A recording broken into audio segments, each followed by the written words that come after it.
En la isla de Aruba, a inicios del siglo XX, la crisis que la guerra dejó, también allá se sentía.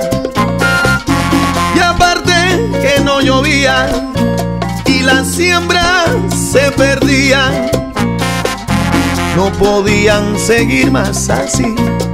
Buscaron una salida y se regó la voz que en Cuba trabajo había. De Aruba pa' Cuba, Días navegando de Aruba pa' Cuba, en humildes veleros, de Aruba pa' Cuba, dejando sus seres queridos de Aruba pa' Cuba, para poder mantenerlos.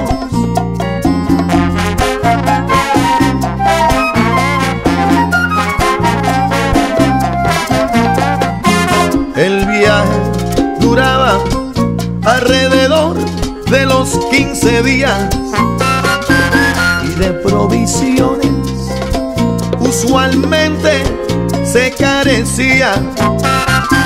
Algunos nunca llegaron, no resistían la travesía y en busca de un porvenir sus vidas sacrificaron.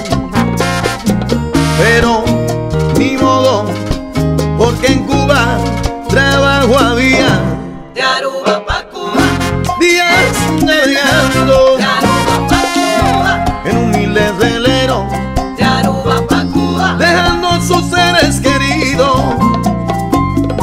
Del pasado se aprende, es la experiencia que te puede enseñar.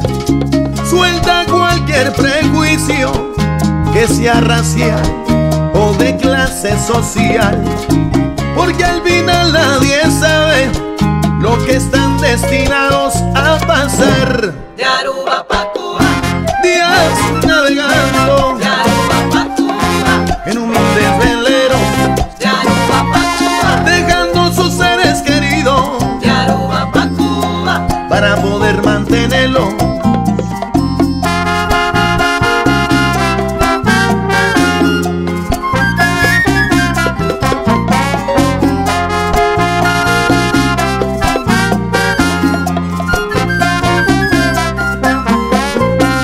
Del pasado se aprende, es la experiencia que te puede enseñar. Suelta cualquier prejuicio que sea racial o de clase social, porque al final nadie sabe lo que están destinados a pasar.